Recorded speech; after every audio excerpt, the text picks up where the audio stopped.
Did it. I'm done. I finished. Oh my god. Holy shit, this ending. I was not prepared. I was weeping on the couch. My husband took a picture of me crying and I was like, hey, send that to me. That'll be great for TikTok. I looked so bad because I was so emotionally distraught. I was like, delete it. No one should ever see this. This is my 15th out of 16 Sarah J. Maas books that I have read. Flame and Shadow will be the final Sarah J. Maas book for me to read. This is my favorite. I said when I finished House of Earth and Blood, this may be my favorite series, and I still haven't finished the series. I have one more to go. But out of Sarah J. Maas books, standalone books, this is my top spot. I've only read all of them one time. Who knows? When I do my reread, I might come back around and say, oh, actually, this one's my favorite. This one's my second favorite. I don't know. And also, I'm on an emotional high after finishing this. Oh my god. If you finished A Court of Mist and Fury, you know the high that comes from finishing that book. This is a similar high. The subject matter and the emotions that are being targeted are different. But I think I'm going to think about this book every day until I die. Spoilers are coming. I don't want to ruin your journey for you. If you haven't finished this, if you haven't finished the first one, if you haven't finished ACOTAR, get out. I knew nothing about this book or Crescent City going in. And every Sarah J. Maas book that I've gone into, series and book that I've gone into, I've known nothing. And it's incredible. I had no idea where this was going, but with the introduction of the Sophie character in the prologue, I thought that she was gonna be alive. I mean, at the end of the prologue, when supposedly she drowns, I was like, oh, no way, like, they're gonna bring this girl back, like, this is important, she has intel. I really thought the entire time I thought she was gonna be alive. But when they finally find out she's dead, it broke my heart reading. It kept her alive in my heart a little longer, Cormac said, swallowing back his tears. He pressed her stiff hand against his brow. My Sophie. And with that, the whole ending with Emil now being Bryce's stepbrother, even though, like, people don't know that yet, giving him a family, people who are going to love him, give him a true childhood. That was beautiful. Could not have had a better ending for that boy. And speaking of family, I love the whole family that's forming between Tyrion, Ethan, Bryce, Hunt, Rune, Declan, Flynn.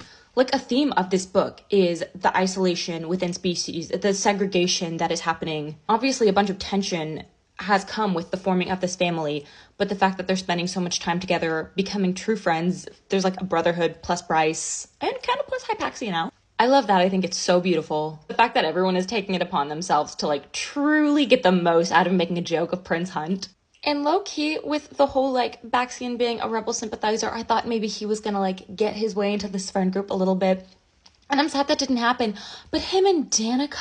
I in no way blame Bryce for being like, what the fuck are you talking about, you and Danica mates? What? But I'm currently listening to the graphic audio of House of Earth and Blood, and there aren't hints to Baxian, but there's details of not dating and this thing between her and Thorne, and I would like to hear so much more about that, but I don't think we're going to. But I thought it was a beautiful parallel because Baxian asks Hunt at one point, like, what changed for him, and he said Bryce, and that parallels with Baxian changing for Danica.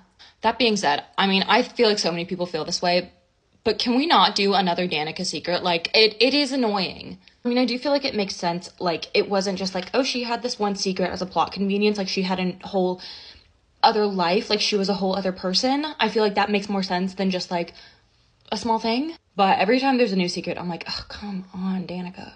Out of desperation, Therion is getting, I don't know if it's Therion or Tyrion. I say Tyrion. Anyway, out of desperation, he's getting a little bit sketch for me. Like, he's considering kidnapping people and dragging them to the Blue Court or drowning them. He just sold himself into slavery to the Viper Queen. I mean, I do appreciate the complexity of the character and the morally grayness that we're seeing, but I'm also like, how's this gonna end up for you? Also, I said that I thought the Asteri weren't as powerful as we're supposed to think they are, and I don't think I'm exactly right after finishing this. They obviously do still have a lot of power, but they're vulnerable. Without the First Light, they're toast. Like, I'm still not exactly sure how powerful they are, because in the pursuit of Regulus, I think is how you say it? With Regulus pursuing Bryce before she jumps into the portal, he did have some sort of power. Like, he was fast, he threw some kind of power at her. But I think what we're supposed to believe as, like, the propaganda from them is that they are all powerful, and if they want to, like, they can just, and you're done. Like a Resand level of they can, like, mist you. And that's not a thing. So, very excited to see how that plays out in the next book. I am convinced that Sarah J. Maas was reading some kind of like either Dark Enlightenment, Curtis Yarvin, Peter Thiel nonsense, and I am convinced that the Asteri are based on them. Like this sociopathic, narcissistic need to enslave everyone that is not the same as you and feast off their energy. Like, read Curtis Yarvin and tell me that that's not the same thing. Also, I haven't looked at any of the Massverse conspiracy theories yet. I am going to dive so deep into them in the Reddit page once I finally finish House of Flame and Shadow. But something about they're from the land of the dusk, and out of all of the like time courts, like dawn, day, night, there isn't a dusk court. What does that mean? Did the dusk court all just disappear to Midgard? Time-wise, does that even add up in the Massverse? I finally read the Akatar bonus chapters, and in the bonus chapter of Rhys and Farah, she mentions his family name, and he says, let's not talk about my family name. And then whenever Bryce sees Rhysand, she looks at him and thinks, Rune? Is Rhysand's last name Dannon? Is there some sort of family relation? Rhys is always wrapped in shadows.